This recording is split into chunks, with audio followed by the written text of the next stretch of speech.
क्या ये मुझे मार देगी? कह रहा है कि 52 किलोमीटर 5% में, यानी 1% में 10 किलोमीटर। मेरे पास में है महिंद्रा, लेकिन मुझे टाटा गाड़ी बहुत पसंद है। आराम से भाई, फंस गई। यार ये डिस्प्ले तो मुझे बहुत ज्यादा पसंद आया, लेकिन इसमें मुझे हल्के जर्क लग रहे हैं। देखो अब सिर्फ 1% बैटरी रह गई है। क्या हो गया, चढ़ क्यों नहीं पा रही भाई? 1% बैटरी बची है और हम कितना चले हैं ये मैं आपको दिखा दूंगा। नमस्कार दोस्तों, आज फिर से हमारे साथ में आ गई है टाटा की हैरियर ईवी और इसका आज हम रेंज टेस्ट करेंगे। 100 से 0 पर ले आएंगे इसकी बैटरी और आपको बताएंगे रियल वर्ल्ड में चलती कितनी है। बेस मॉडल 21.5 लाख रुपए से शुरू हो जाता है और टॉप मॉडल आपको सिर्फ 29 लाख रुपए एक शोरूम में मिल जाएगा। यानी जो प्राइसिंग है टाटा ने वो बहुत ही जबरदस्त रखी है, अपने कंपटीशन को हैरान कर दिया है। ये जो गाड़ी है 2 बैटरी पैक में आती है, 65 किलोवाट आवर और 75 किलोवाट आवर। इसके अलावा 2 पावर ट्रेन के ऑप्शन है, ऑल व्हील ड्राइव और रियर व्हील ड्राइव। हमारे साथ में ये इसका 75 किलोवाट आवर के साथ ऑल व्हील ड्राइव वाला वेरिएंट है और इसी को हम चला कर देखेंगे और रेंज टेस्ट करके आपको बताएंगे। दोस्तों इसका वॉक अराउंड वीडियो हम पहले ही बना चुके हैं, जिसमें हमने इसके सारे फीचर्स और लुक वगैरह को कवर किया था, लेकिन फिर भी मोटा मोटा आपको समझा देता हूं। ओवरऑल दिखने में ये आपको स्टैंडर्ड हैरियर जैसी नजर आएगी। छोटे चेंजेस भी आपको जरूर देखने को मिलेंगे, जैसे कि 19 इंच का अलॉय व्हील जो दिया गया है वो ईवी स्पेसिफिक है, यानी ईवी को ध्यान में रखते हुए है।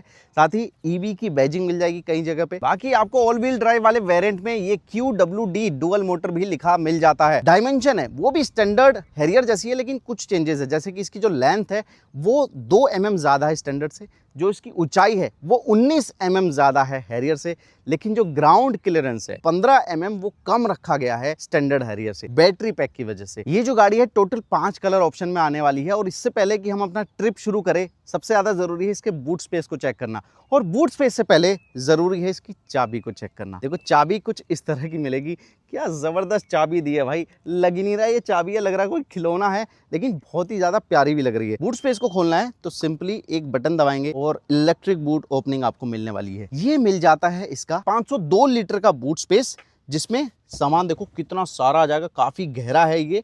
और नीचे क्या क्या मिल जाता है ये देखो, स्पेयर टायर, जो कि बहुत ही जरूरी था, स्पेयर टायर मिल जाता है। लेकिन ये जो साइज है 18 इंच का स्टील रिम मिलने वाला है, जो कि ऑब्वियसली इमरजेंसी में काम आएगा। साथ में यहाँ पर भी काफी सारा स्पेस है, यहाँ पर कुछ टूल किट वगैरह आपको रखी मिलने वाली है। और अगर आपको बूट स्पेस को बढ़ाना है तो भाई रियर की जो सीटें हैं उसको आप फोल्ड कर सकते हैं और ये बूट स्पेस बढ़कर हो जाएगा 1000 लीटर का। अब दोस्तों मैं आपको एक ऐसा फीचर दिखाने वाला हूँ जो हमने महिंद्रा की XCV90 में देखा था और अब हैरियर में भी दे दिया है। जबरदस्त फीचर है, बहुत काम आता है। गाड़ी के अंदर कोई भी नहीं है। अब ये बटन क्या करेगा मैं दिखाता हूँ। देखो भाई ये देखो, गाड़ी चल रही है बिना ड्राइवर के, जैसे हमने देखा था महिंद्रा में, उससे भी शानदार फीचर यहाँ टाटा ने दे दिया है।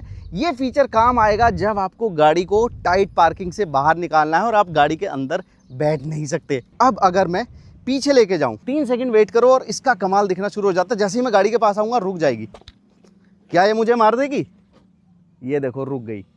तो भाई क्या जबरदस्त फीचर। अब देखो गाड़ी इतनी ज्यादा प्रीमियम है, बहुत सारे फीचर हैं, लेकिन अगर उसमें फ्रेग्रेंस अच्छी ना हो तो सारा मजा वहीं पे खराब हो जाने वाला है। तो आपको ऐसा प्रोडक्ट दिखाता हूं।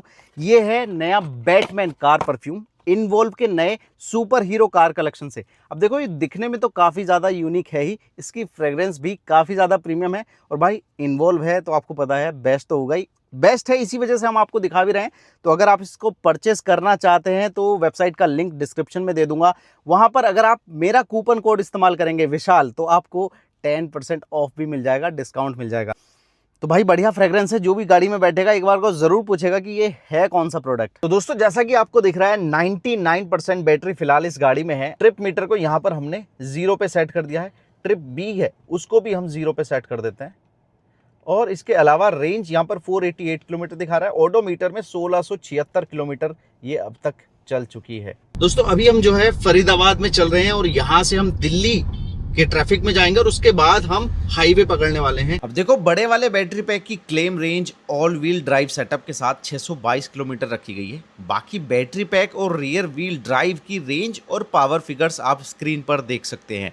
देखो रियर व्हील ड्राइव में आपको सिंगल मोटर दी गई है जो कि पीछे प्लेस की गई है, वहीं ऑल व्हील ड्राइव में आगे और पीछे दोनों अलग अलग मोटर प्लेस की गई है। भाई दिल्ली के ऐसे ट्रैफिक में चल रहे हैं, मैप देख रहे हो पूरा रेड हुआ पड़ा है, यानी पूरा ब्लॉक है मामला, बम्पर टू बम्पर ट्रैफिक जिसको बोल देते हैं। और वहां पर जो एक चीज मेरी सबसे ज्यादा मदद कर रही है वो है ये, भाई क्या क्वालिटी है यार इसकी।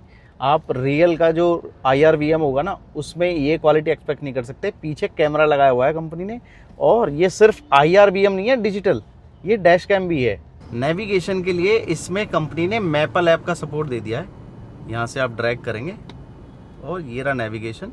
मैपल का फ़ायदा ये है, मुझे गूगल मैप से भी ज़्यादा पसंद है ये मैपल वाला, क्योंकि जब फ्लाईओवर आता है तो ये आपको क्लियरली बताता है कि ऊपर जाना है या नीचे, जो कि भाई अभी तक मुझे गूगल मैप में समझ ही नहीं आता कि क्यों वो ऐसे दिखाता नहीं है। यहाँ क्लियर पिक्चर के साथ आपको दिखता है। देखो, रोड प्रेजेंस की बात करोगे तो बहुत ही तगड़ी लगने वाली। जब ये गाड़ी रोड पे चलेगी ना, तो लोग देखेंगे कि हाँ यार कोई चीज़ आ रही है। जैसे कि जो डीजल इंजन वाली रहती है अपनी हैरियर, उसको भी देखते ही हैं, लेकिन ये उससे और भी ज़्यादा खूबसूरत नज़र आएगी। पावर की अगर मैं बात करूँ तो देखो, इसमें 3 ड्राइविंग मोड दिए गए हैं, जिसके बटन यहाँ पर मिलते हैं। ये अपना हो गया इको के लिए, और डिफ़ॉल्ट तरीके से ये सिटी मोड में चलती है। स्पोर्ट्स मोड का बटन यहाँ पर दिया गया है।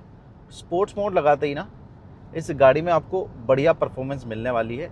और एक चौथा मोड भी है जो कि ज़बरदस्त है, उसका नाम है बूस्ट मोड। अगर सिटी के लिए बात करूँ तो जो पावर है वो मोर देन इनफ फील होने वाली है, और एक्सीलरेशन वो लीनियर होगा। और बूस्ट मोड लगाते ही ये एकदम ऐसा लगेगा किसी रॉकेट में सवार हो गए हो, क्योंकि ये 0 से 100 सिर्फ 6.3 सेकंड में कर सकती है, जो कि इतनी हैवी गाड़ी के लिए ना बहुत ही कम टाइम है। अगर मैं राइड की बात करूँ तो स्लाइटली फर्म आपको फील होगी, क्योंकि इसमें 19 इंच के लो प्रोफाइल टायर दिए गए हैं, और टायर का साइज भी काफ़ी ज़्यादा बड़ा है। लेकिन ये गाड़ी जम के चलती है। वहीं अगर कंफर्ट की बात करोगे तो चाहे सिटी में चलाओ चाहे हाईवे पे, आपको एकदम इम्प्रेसिव कंफर्ट मिलने वाला है। इसमें ना आपको ADAS लेवल 2 दिया गया है, लेकिन उसकी खास बात यह है कि स्टैंडर्ड जो हैरियर है उसमें सिर्फ 11 फीचर मिलते हैं ADAS में, लेकिन इसमें आपको 22 फीचर मिलने वाले हैं। ये मैंने इंडिकेटर दिया, और इंडिकेटर देते ही यहाँ पर आपको व्यू आ जाता है कैमरे का, जिधर का भी इंडिकेटर देंगे। और देखो यहाँ पे ना एक हल्के से ग्राफिक बने हुए हैं, रेड और यहाँ पर येलो है और पीछे ग्रीन है। यानी ये बता रहा है कि अगर इस एरिया में कोई व्हीकल है तो कितने खतरे में हो आप। ADAS भी अपना काम बढ़िया कर रहा है। अब देखो, ये जो डिस्प्ले आप देख रहे हो ना, ये दिखने में आपको लग रहा होगा कि नॉर्मल जैसे टाटा की गाड़ियों में आता है वैसा है। बिल्कुल नहीं भाई, ये डिस्प्ले सैमसंग का है, जो कि हारमन से पावर्ड है, और डिस्प्ले में ना आपको बहुत ही अच्छी क्वालिटी मिलने वाली है। जब आप इस डिस्प्ले को रियल में देखेंगे तब आपको डिफरेंस समझ में आएगा कि ये नॉर्मल डिस्प्ले से बेहतर क्वालिटी का है। बाकी भाई इसमें JBL का साउंड सिस्टम दिया गया है, वो भी डॉल्बी एटमॉस के साथ। तो भाई जैसा कि आप देख रहे हो 75% बैटरी रह गई, यानी 25% बैटरी हम कंज्यूम कर चुके हैं, और गाड़ी जो है वो 100 किलोमीटर चल चुकी है, और वो भी दिल्ली के ट्रैफिक में, वो भी बम्पर टू बम्पर ट्रैफिक। तो आप मान के चलिए, अगर आप बहुत ज़्यादा ट्रैफिक में भी चलाएंगे तो ये गाड़ी आपको 400 किलोमीटर तो चल के दिखा ही देगी विद AC। दोस्तों, अभी जो हमारा एनर्जी कंजम्पशन है वो 174 वाट आवर पर किलोमीटर पे चल रहा है, जो कि जब हम हाईवे पे चलेंगे तो वो काफ़ी ज़्यादा बेटर हो जाएगा, और हमें और भी अच्छी रेंज इससे मिलने वाली है। अभी जो 75% बैटरी बची है उसमें कह रहा है कि 366 किलोमीटर और ये गाड़ी चल सकती है। तो दोस्तों, 30% बैटरी को दिल्ली के ट्रैफिक में खर्च करने के बाद फिलहाल हम हाईवे पे आ गए हैं, और यहाँ पर इसकी परफॉर्मेंस को चेक कर रहे हैं। और आप देख रहे होंगे कि मेरी स्पीड है वो इस वक्त 100 पे है, और यहाँ पर अगर मैं बॉडी रोल की बात करूँ तो बॉडी रोल लगभग ना के बराबर है। इतनी हैवी गाड़ी है, लेकिन बॉडी वेट को बहुत अच्छे से मेंटेन किया है। उसकी वजह है इसका जो बैटरी पैक है वो जो नीचे प्लेस किया गया है, उसकी वजह से हमें काफ़ी अच्छी स्टेबिलिटी मिलने वाली है, चाहे हम हाई स्पीड पे टर्न क्यों ना ले रहे हो। अगर मैं बाकी फीचर्स की बात करूं तो देखो, ये 10.25 इंच का ड्राइवर के लिए डिस्प्ले मिल जाता है, और इसमें बहुत सारी इन्फॉर्मेशन है। ये सेम डिस्प्ले है जो कि हम टाटा की बाकी EV कार्स में देखते आए हैं, इसी तरह की इन्फॉर्मेशन उनमें भी मिलती है। और इसकी खास बात ये भी है कि जो नेविगेशन आपने इस डिस्प्ले में चलाया है वो इस डिस्प्ले में भी ट्रांसफ़र हो सकता है। तो इसमें आप कैमरा या कुछ और चला के रख सकते हैं, साथ ही इस डिस्प्ले में आप लगातार मैप को देख सकते हैं। ये डिस्प्ले स्टैंडर्ड सफारी से थोड़ा सा अलग है, इसमें EV स्पेसिफिक डिटेल आपको देखने को मिलने वाली है। बाकी स्टीयरिंग व्हील आपको बाकी टाटा की गाड़ियों जैसा ही मिल जाता है। ये वाला जो पार्ट है ये भी आप जो स्टैंडर्ड हैरियर और सफारी आती है उसी के जैसा यहाँ पर मिल जाने वाला है। यहाँ पर दिया गया है एक मोड सिलेक्टर, जिसमें डिफरेंट मोड आपको देखने को मिलेंगे। जैसे अभी मैं सिटी मोड में चल रहा हूँ, ये आ गया स्नो एंड ग्लास मोड। यहाँ पर आ जाता है मड रट्स, इसके बाद सैंड मोड है, इसके बाद रॉक क्राउल मोड है, और एक कस्टम मोड आ जाता है। तो इस तरह के अलग अलग मोड आपको देखने को मिलेंगे, आपकी हेल्प करने वाले हैं अगर आप डिफरेंट टेरेन पर इस गाड़ी को यूज़ करने वाले हैं। स्पेशली अगर आप ऑफ रोडिंग करना चाहते हैं तब ये मोड आपके सबसे ज़्यादा काम आने वाले हैं दोस्तों, क्योंकि हमने लगातार इस गाड़ी को ट्रैफिक में चलाया है और अब हम इसको as a performance car use कर रहे हैं। हमारी स्पीड लगातार 90, 100 या उससे ऊपर बनी हुई है। अभी जो हमारा एनर्जी कंजम्पशन है, जो कि बेटर होना चाहिए था हाईवे पे, लेकिन अब पहुंच गया है 189 वॉट आवर पर किलोमीटर, यानी जितना हम दौड़ा सकते हैं उतना दौड़ाने की कोशिश कर रहे हैं और 50% बैटरी कंज्यूम हो चुकी है। इस 50% में हम अभी तक 190 किलोमीटर चले हैं, यानी इस हिसाब से ही चलते रहे फिर तो इसकी रेंज लगभग 400, 380 से 400 रह जाएगी। परफॉर्मेंस अगर आपको चाहिए तो ऑब्वियसली रेंज कम हो जाएगी। रेंज आपको चाहिए तो थोड़ा प्यार से चलाएंगे। अब आगे के 50% हम थोड़ा प्यार से चलाने की कोशिश करेंगे, देखते हैं कि क्या रेंज निकल के आ सकती है। अपना नाम क्या है? मेरा मनोज यादव। मेरे पास में है महिंद्रा स्कॉर्पियो। अच्छा। और मैं चाहता हूं कि मैं टाटा में जाना चाहता हूं, लेकिन मुझे टाटा गाड़ी बहुत पसंद है। अच्छा। लेकिन जब से मैंने हैरियर का नाम सुना तो ये बड़ी फेमस हो रही है मार्केट में, तो मेरे रिलेशन में काफ़ी लोग हैं जो इन पर इंटरेस्टेड हैं और मैं चाह रहा हूँ भाई इसका थोड़ा आप, जैसे मैंने आपको देखा है यहाँ पे, तो गाड़ी की लुक वाइज या गाड़ी का माइलेज जैसा बताया, तो मेरे को सबसे बेस्ट गाड़ी टाटा की है हैरियर। लेकिन मैं अब महिंद्रा को अवॉइड करूंगा, लेकिन इसको मैं राइड करूंगा। दोस्तों, अपने साथी को ड्राइविंग सीट पे बैठा के अब मैं पीछे वाली सीट का मजे लेने आ गया हूँ। हैरियर ईवी की रियर सीट का एक्सपीरियंस स्टैंडर्ड वाली हैरियर से थोड़ा सा अलग हो सकता है। कैसे, मैं आपको बताता हूँ। सबसे पहली चीज़, ये जो आप देख रहे हो ना मेरे सर के पीछे, ये कंफर्ट हेडरेस्ट दिए गए हैं। ऐसे करूँगा और मेरा जो सर है वो आराम से इसमें फिट हो जाने वाला है। 3 लोग आराम से बैठ सकते हैं क्योंकि बीच में कोई भी टनल नहीं है, एकदम फ्लैट फ्लोर आपको मिलने वाला है। और सीटें काफ़ी ज़्यादा वाइड हैं, काफ़ी ज़्यादा चौड़ी हैं। अंडर थाई सपोर्ट भी ठीक ठाक आपको मिलने वाला है और हेडरूम के तो लाजवाब है भाई। इसके अलावा लेगरूम के लिए, एक तो है काफ़ी लंबी चौड़ी गाड़ी, इसलिए लेगरूम अच्छा खासा मिल जाता है। साथ ही एक बहुत ही शानदार फीचर मिलता है जिसको हम बोस मोड बोलते हैं। हमने कई गाड़ियों में देखा है। तो बोस का मतलब है यहाँ पर बटन दिए गए हैं, इसको मैं दबाऊंगा और ये जो सीट है इसको आगे करके मैं अपने लिए लेग रूम इंक्रीज कर सकता हूँ। ये काफी आगे हो जाएगी भाई। और अब देखो यहाँ पर बैठेंगे boss. Hello Tata, open sunroof. ये अब देखो मजा, ये देखो पूरा सनरूफ मुझे एयरी फील दे रहा है। और भी अगर आपको ज़्यादा प्राइवेसी और ज़्यादा बेहतर इन्वायरमेंट चाहिए तो ये देखो मैनुअल आपको सनशेड मिल जाने वाले हैं। बाहर से कोई धूप नहीं आएगी, बाहर से मैं दिखूंगा भी नहीं। एसी वेंट जो है वो यहाँ पर दिए गए हैं। यहाँ पर ऐसा ग्रैब हैंडल है, ऊपर एक हैंडल है, यहाँ पर एक लाइट मिल जाती है। एसी वेंट सिर्फ यहाँ पर है, बीच में अगर दिए जाते तो और भी बढ़िया रहता। कई गाड़ियों में हमने देखा है कि यहाँ भी होते हैं और यहाँ पिलर पे भी होते हैं। ये जो दरवाजे हैं इनमें आप आराम से बोतल रख सकते हैं। अगर आपको मोबाइल रखना है तो उसके एक 2 मंजिला दिया गया है। और ज़्यादा कंफर्ट चाहिए तो ये लो आर्म रेस्ट मिल जाता है विद 2 कप होल्डर। हालांकि बीच में जो बंदा बैठेगा उसको अलग से कोई हेडरेस्ट नहीं दिया गया। दोस्तों 300 किलोमीटर हम कंप्लीट कर चुके हैं हैरियर ईवी के साथ और अब जो बैटरी बची हुई है सिर्फ 23% बची हुई है। इसका मतलब है कि 77% बैटरी हमने खर्च कर दी है इन 300 किलोमीटर में। लो भाई यार, इस गाड़ी को पानी में भी टेस्ट कर लेते हैं। यहाँ पर आगे देखो थोड़ा सा गहरा गड्ढा है और यो आराम से भाई फंस गई भाई। लगाओ जोर, लगाओ। ओ भाई निकल गई आराम से यार। दम तो है भाई गाड़ी में यार। ये देखो भाई पानी में दौड़ती हुई क्या लग रही है हैरियर ईवी, गजब मजा आ गया। देख रहे हो, जा रही है भाई, जा रही है। क्या ये काम किसी और ईवी से कर सकते हो ऐसे? ओ स्लिप काट रही है ना।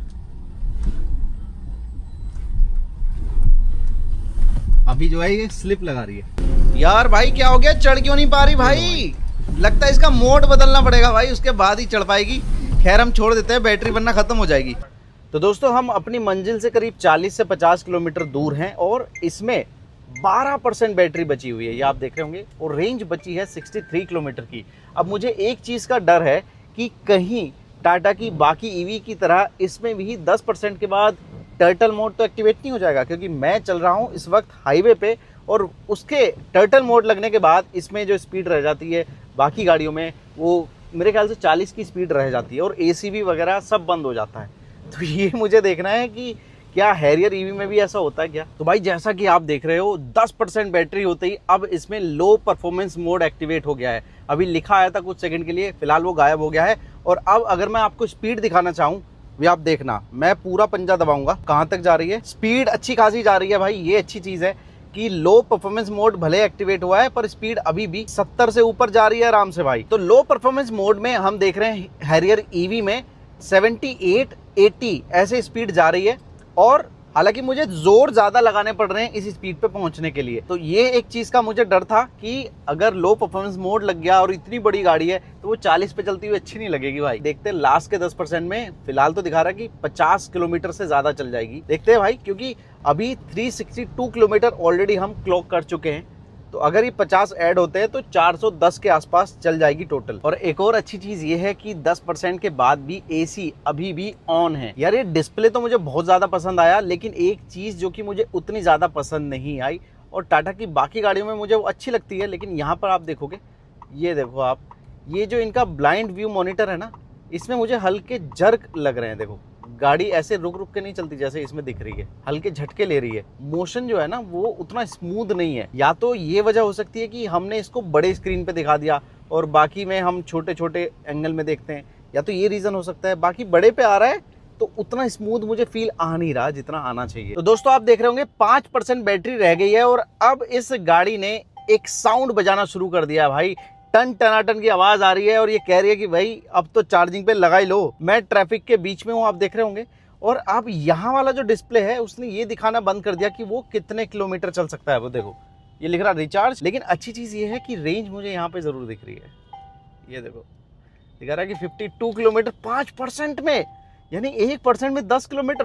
काश पहले ऐसी रेंज मिल जाती तो मजा आ जाता। खैर अभी हम 386 किलोमीटर ऑलरेडी चल चुके हैं, और ये जो बार बार आवाज आती रहेगी ना टन टन की, मतलब ये भी कई बार आपको इरिटेट कर सकती है भाई। अब सिर्फ 1% बैटरी रह गई है, और एक जादू दिखाऊं आपको, दिखा रहा है 1% में चलेगी 39 किलोमीटर। ऐसा कैसे पॉसिबल हो सकता है यार। तो इस पर तो मत जाना, 1% बैटरी बची है, और भाई कभी भी इसकी बैटरी खत्म हो सकती है। दोस्तों हमारा सफर अब यहीं पे खत्म होता है। हालांकि ये अपना अलर्ट देना बंद नहीं करेगी, लेकिन हमें वीडियो जरूर बंद करनी पड़ेगी, क्योंकि बैटरी बची है सिर्फ और सिर्फ 1%। यहाँ आप देखो 1% बैटरी बची है, और हम कितना चले हैं ये मैं आपको दिखा दूंगा। देखो ट्रिप ए और ट्रिप बी से दिखाता हूँ। देखो ट्रिप ए 404 किलोमीटर हम चले हैं, और 177 वाट आवर पर किलोमीटर का हमारा एनर्जी कंजम्पशन रहा है। यहाँ पर आपको एक नोटिफिकेशन आता दिखा होगा, कितना बढ़िया नोटिफिकेशन है, क्योंकि पीछे से गाड़ी आ रही थी तो इसने तुरंत बता दिया दरवाजा खुला है और पीछे भैया गाड़ी आ रही है। तो हमें इस गाड़ी ने 404 किलोमीटर अभी तक चल के दिखाया। अभी 1% बैटरी बची है, और 0% पे भी ये धीरे धीरे चलती है। तो मैं मान के चल रहा हूँ 410 से 415 किलोमीटर ये अभी भी हमें रेंज निकाल के देने वाली है। तो ये रियल वर्ल्ड रेंज हमें निकाल के दी है। हालांकि आपको ये जरूर ध्यान रखना होगा कि हम कई घंटे तक बम्पर टू बम्पर ट्रैफिक में रहे। इसके बाद हमने जब हाईवे पर इसको यूज़ किया तब हमने इसमें क्रूज़ कंट्रोल का इस्तेमाल किया, जिसकी वजह से भी जो एनर्जी कंजम्पशन है वो ठीक ठाक आने लगता है। क्योंकि हमारे पाँव थक गए थे भाई, इसलिए हमें क्रूज़ कंट्रोल लगाना पड़ा। और जब इसमें अडेप्टिव क्रूज़ कंट्रोल काम करता है तो वो तेज़ी से कभी कभी ब्रेकिंग करता है आगे वाले व्हीकल के हिसाब से। तो उस वजह से थोड़ा रेंज हमें रियल वर्ल्ड में उम्मीद से थोड़ा सा कम मिली, क्योंकि हम उम्मीद कर रहे थे कि 450 के आसपास ये गाड़ी चल जाने वाली है। हालांकि मुझे लगता है अगर कंडीशन अच्छी होगी, ट्रैफिक उतना ज़्यादा नहीं होगा, हाईवे पर भी आप आराम से इसको इस्तेमाल करेंगे, तब ये आपको 450 चलकर ज़रूर दिखा सकती है। बाकी अगर रियर व्हील ड्राइव होगा तो वो और भी ज़्यादा बेटर रेंज आपको दे सकता है, क्योंकि ऑल व्हील ड्राइव वाला परफॉर्मेंस और ऑफ रोडिंग के हिसाब से बनाया गया है। इसके व्हील जो हैं वो लगातार काम करते रहते हैं, तो आपको हल्की सी रेंज रियल व्हील ड्राइव के मुकाबले कम मिलती है। तो ये था भैया हमारा range test Tata Harrier EV को लेके। अगर मुझे लग रहा है थोड़ा और हमें एक्सपीरियंस करना चाहिए था, टाइम थोड़ा सा कम रह गया है, ट्रैफिक ज़्यादा मिला, तो हम वापस इस गाड़ी को एक बार ज़रूर घर पे मंगाएंगे और इसको ज़्यादा बेहतर तरीके से एक्सपीरियंस करेंगे। तब हमें और ज़्यादा चीज़ें इसके बारे में समझ में आएगी। जितना टाइम था भाई उतने में हम इतना ही चला सकते थे, इतना चला के हमने इसको पूरा समझने की कोशिश करी है। मेरी नज़र में भाई परफॉर्मेंस वाइज ये गाड़ी काफ़ी अच्छी है, फीचर्स भी बहुत ज़्यादा दे दिए हैं। मतलब बेस मॉडल से ही आपको ऐसे फीचर मिल रहे हैं भाई कि आपको टॉप मॉडल की शायद ज़रूरत भी महसूस ना हो। तो भाई अगर कोई मिड वेरिएंट लेता है या बेस मॉडल लेता है तो मेरे ख्याल से काफ़ी वैल्यू फॉर मनी रहने वाला है आपके लिए। कोई सवाल है आपका तो वो हमसे कमेंट में आप ज़रूर पूछिए। इस वीडियो में इतना ही भाई, थैंक यू सो मच। भाई अब सिर्फ 1% बैटरी रह गई है।